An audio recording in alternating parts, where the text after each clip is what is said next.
Today I'm going to do a video on one topic that keeps coming up all the time when people ask me directly or when I browse some of those Facebook groups and internet forums.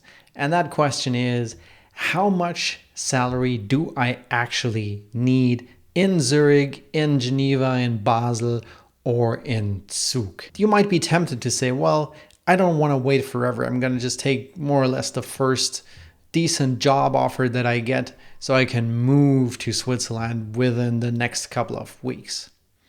But I think this is rarely a good decision. Switzerland overall is a really expensive country, and there might be quite some stuff involved in moving to Switzerland since it's not part of the EU. It's probably requiring a visa if you don't have an EU passport. You should only move to Switzerland if you have a very decent job offer. So don't just take the first one that comes up. The first factor that you need to consider when you move to Switzerland and calculate your salary is that maybe it's not just you moving to Switzerland. If you're still a single, then well, feel free to skip to the next factor, but I still recommend that you listen because your situation might change every day. You might run into that very special one and then they will want to move with you to Switzerland. One of the problems I see all the time when people move to Switzerland is that you might be a techie, you might have years of experience in that very special tech stack, but maybe your partner isn't the same. Maybe your partner is not a developer, not a doctor, not a scientist. For example, business people are actually not so rare in Switzerland. So even if you have years of experience in business administration, it might be hard for you or your partner to find a job in Switzerland. Well, maybe your partner isn't quite on board yet with moving to a new country. Maybe they want to see what you're doing, they need some convincing, so they might not be actively looking for jobs in Switzerland just because you are.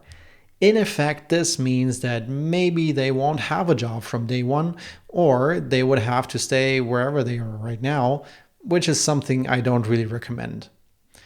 So in order to move together, you might have to support them for a while if they cannot find a job from day one.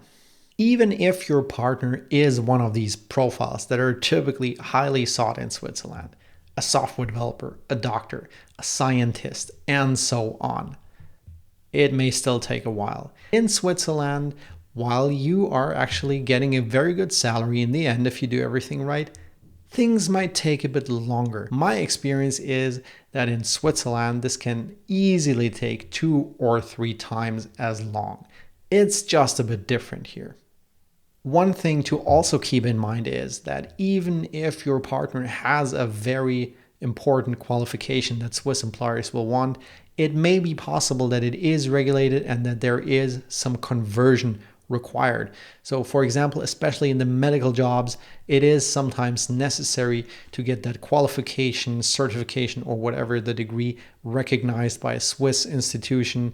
And occasionally this also requires additional training. So in effect, this means that even if your partner can do something for which a job is basically waiting already in Switzerland, it may mean that the first couple of months they might have to do a training or whatever is necessary to be fully 100% qualified to work in that role in Switzerland.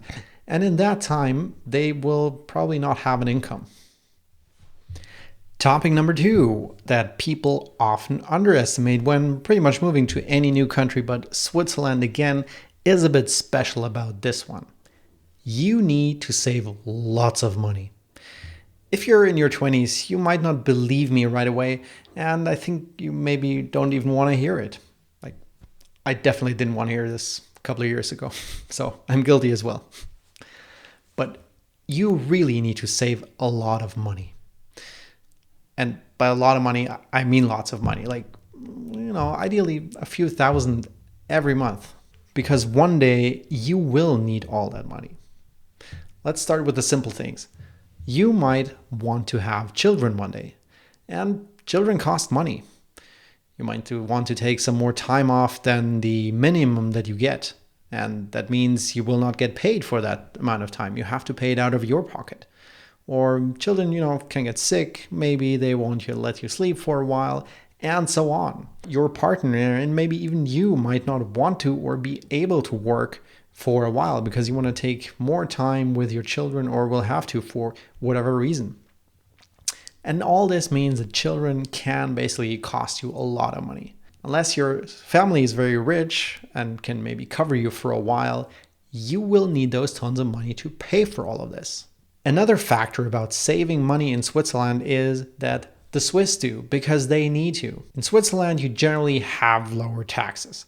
But lower taxes and social security fees also mean that you don't get as much from the government.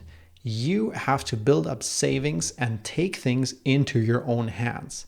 Remember, Switzerland is very big about personal responsibility. And that literally means you gotta be personally responsible and save money while you're making tons of money, or should be making tons of money, when you're young and energetic and you have lots of time. So better have a good salary to cover all these future costs. In Switzerland, the minimum vacation that you get as a new father is 2 weeks. Much less than some other countries. And even those 2 weeks are an innovation. A couple of years back, there basically was no vacation for fathers. It was only 1 day that you would get when a new child is born, and then the next day you'd have to go back to work, at least as a father. For mothers, the rule is a bit different. For mothers, you get 14 weeks, but still that is less than in other countries, and also you don't get paid that much during those 14 weeks. You get like a sort of minimum salary, but it's typically much less than you would be usually making. And the same actually goes for the 2 weeks of being a father. You get paid much less than as if you did work normally. So if you want to take off more than that, and also even if you only take that minimum, you will make less money, meaning that you will probably have to cover for the difference from your own pocket. And if you don't have any savings, that's an issue. You need to be responsible in your 20s. And if you're not, you're going to be in trouble. So better be responsible now.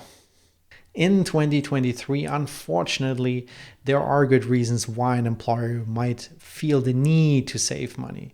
We're in a time of economic contraction, so employers might be a bit worried about where is their business going the next couple of months or even years. Lots of companies all around the world are firing developers. All of these are valid reasons and concerns for businesses. But this doesn't mean that you have to go for any salary that is offered to you. And finally, here comes part number 3. A fair warning on salaries that are posted on some jobs websites. I recently came across one website that kind of looks nice, swissdevjobs.ch. And the cool thing is that they actually post the salary range for most of the jobs that are in their database. I really like that. And also they have a few interesting filters, so I think it can be a very interesting alternative to LinkedIn in general. And now if you dig a bit deeper on Swiss Dev Jobs, you will actually find some salary statistics where they give you sort of the percentages of what the top 10% makes, what the median makes, and so on. I really like this. I think this is an awesome feature. So kudos to Swiss Dev Jobs for doing that. And of course, there's always a caveat. I think the salary bands that you can see on websites like these are too low, and you shouldn't fall for this.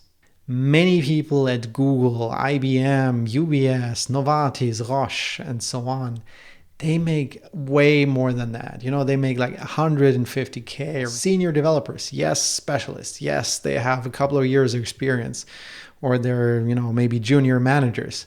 But they're not Nobel Prize winners. They don't have 300 years of experience. They just make way more money than what is posted here. And yes, corporations, of course, they come with their disadvantages and so on. I mean, there is something to this thought to a certain degree. I wouldn't say that money is absolutely everything.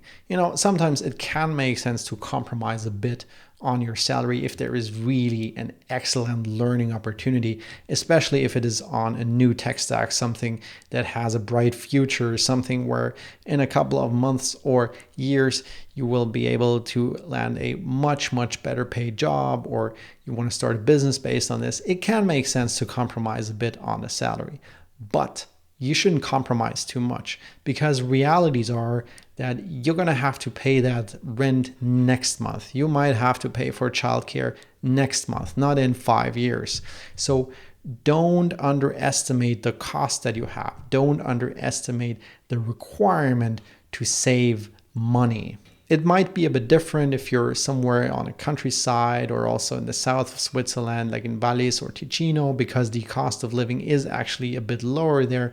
But if you're in one of the big cities, and chances are you are, because that's where most of the IT jobs are, like, in Zurich, in Zug, in Basel, in Geneva, or maybe also in Bern and Luzern, don't undersell yourself. Don't fall for some of these statistics.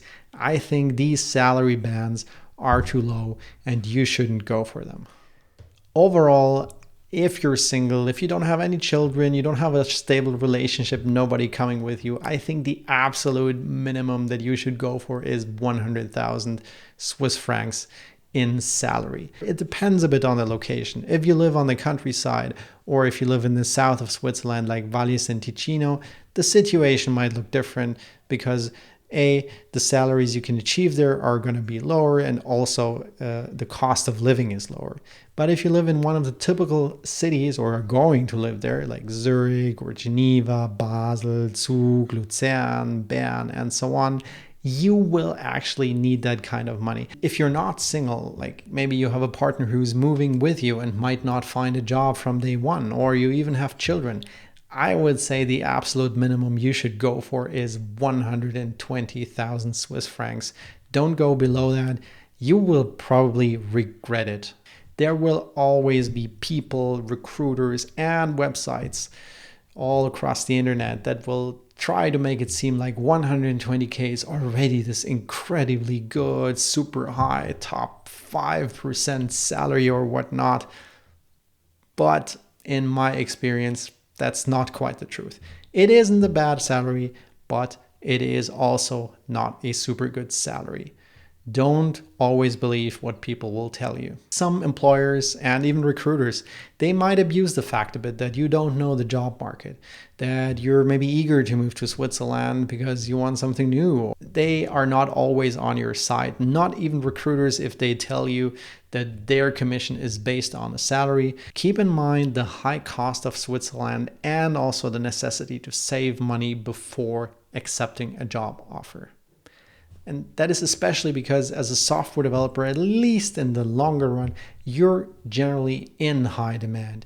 You can generally afford to negotiate the salary a bit, or even to move to a different country if it turns out that Switzerland isn't the one for you, or isn't the one for you right now, which is also sometimes true.